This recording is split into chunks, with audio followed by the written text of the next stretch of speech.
Alright, so I'm on the street right now, looking like a complete idiot with my base and my GoPro. And I'm about to look like an even bigger idiot because I'm going to start talking to this GoPro. Let's see if this works. GoPro, start recording. Holy shit. Hey, what's up guys, it's Mark, and today I'm really excited because I'm going to be doing an unboxing of the new GoPro Hero 5. I just got this in. I've been using the GoPro Hero 4 for a while now, and this is a really awesome camera for musicians because it's really small. You can just throw it into a gig bag and have it with you for whenever you need it. And what's really cool about it too is that you can mount it on anything. You can mount it on the headstock of your bass or guitar, as I'm going to demonstrate in this video. If you're a drummer, you can mount it on the hardware of your drums.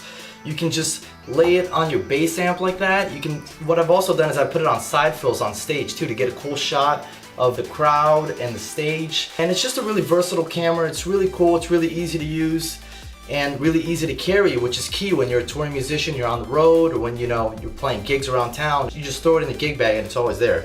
There are a few things about the 4 that I didn't like, and it looks like they fixed a few of those things on the 5, so I'm really excited to check it out. So let's open this, let's see what we got, and let's run some tests. See how it does.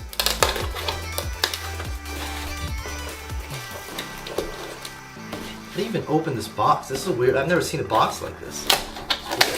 Oh, here we go. Okay.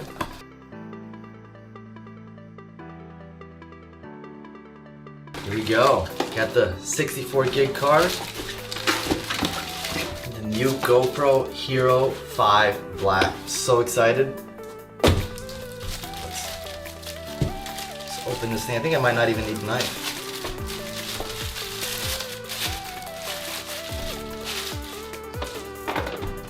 I won't need it for this. Man, here it is, the 5. Take it out of this thing here. Here's the 5, here's the 4. 5 seems a little bit heavier than the 4, but about the same size. What's really cool about the 5 is that it already comes in this waterproof housing, so you don't have to put it on anything else. It's pretty much ready to go when it comes. One of the things I didn't like about the 4 is that it comes with this waterproof housing. And I like shooting in 4K at 30 frames. That's the reason why I got the GoPro Hero 4 Black, is because it does 4K at 30 frames, and I want to get the best quality I can out of this. But when you have it on this housing, this completely seals the camera, so it has no ventilation. There's nowhere for it to cool down or anything. And when you shoot in 4K in this thing gets really hot. It starts overheating real quick. And when it's in here and there's no ventilation, it overheats in like a minute. So if you shoot 4K with this housing, after about a minute, the camera just shuts off. And the first time I used it, I actually took it to a gig. I put it on top of the side fill to capture like the whole gig. And it was in this housing shooting at 4K. I hit record. At the end of the gig, I came back, took a look at it. I saw that it was off. And then when I put the card in my computer to see what it captured nothing. It captured like a minute, which really pissed me off. And so this is the housing right here.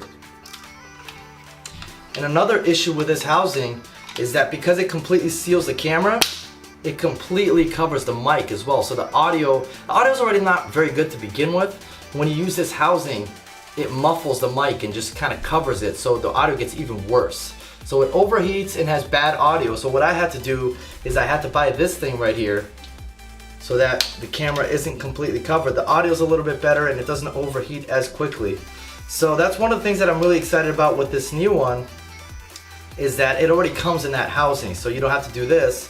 So the mic is not going to be covered. So apparently the mic is better too. There's like 3 microphones or something. So the audio should be a lot better without having to, deal with this kind of housing right here. And hopefully it doesn't overheat really quickly when you shoot 4K too, but we'll test that. Now another great thing about this one is that this one actually has a screen on the back. This one did not have a screen on the back, so you either connect to the Wi-Fi on your phone or you're just kind of guessing. I'm just kind of aiming. Most of the time I was just guessing. I just aimed the camera and hoped that it was capturing what I was hoping it was capturing. But this one has a little screen on the back, which should be useful. So this is a touch screen on the back. Pretty cool. You can set the settings right here. I have it to 4K, 24 frames per second, field of view wide, and if you just touch this, you can change the resolution right there. 2.7K. You can just keep going. 2.743. Change the frame rate right there. Just really easy to use, really convenient. You can change right here from video mode to video and photo. looping, I don't know what that is. And then there's photo right here. You just hit that camera, night, burst mode, and time lapse right there. Another cool thing too is that it has voice control, so you can actually talk to it. So if you have it mounted on your bass or guitar or something, you can just talk to it and it'll just record without you having to reach and hit the button. So let's actually test that right now and see what that does. So I had to actually stop the video so I can charge this camera for a bit because the battery came with very low charge and it didn't have enough for us to play around with it and test it. So I charged the battery, it's at 50% now.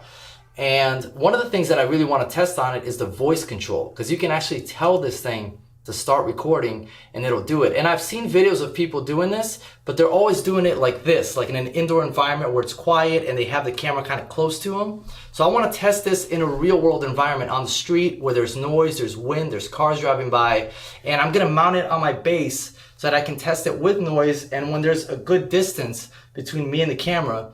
Let's see how it does. All right, so I'm on the street right now, looking like a complete idiot with my bass and my GoPro. And I'm about to look like an even bigger idiot because I'm gonna start talking to this GoPro. Let's see if this works. GoPro, start recording. Holy sh**. GoPro, stop recording. That's awesome. Okay, now let's test the audio on this thing. The audio is something that I'm really interested to see because the audio on the 4 wasn't great. So let's see how it does on the street. It's not too windy right now. I'll move around a little bit so we can hear it. Hopefully this is sounding good. We're about to find out. So that was pretty awesome. It did pretty good on the voice control. There were cars driving by, it was windy, and it was kind of far away from me. It wasn't like right next to me, and it still picked it up pretty good. So the voice control on it is really good.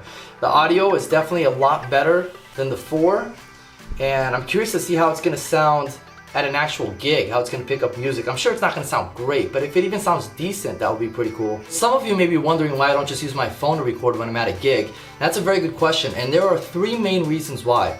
The first reason is because I have the 16 gig iPhone, so there's not enough storage to really record anything on this. The storage on this sucks.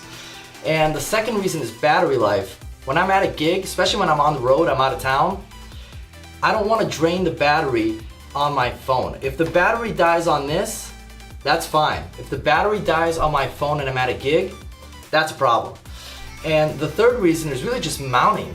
This has so many options of where you can position it. I can just place this on top of my amp like that, and there we go. And the phone, what do? I can't really, do that. It's just gonna fall over. You gotta have like a special attachment and a tripod. I can't just lay this down anywhere like I can with this.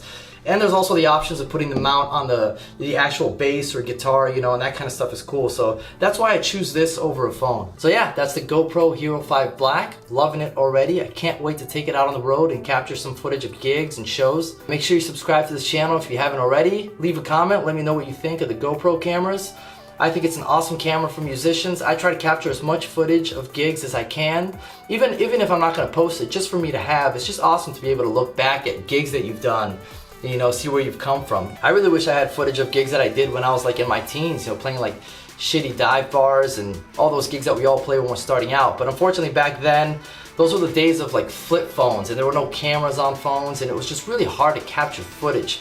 There were point and shoot cameras that would shoot video, but it looked really bad and the battery lasted like 2-3 minutes. So you had to buy those actual like camcorders. They were expensive, they were a pain in the ass to carry. So it's really exciting to be able to have something like this to take the shows and capture footage. So yeah, that is the GoPro Hero 5 Black.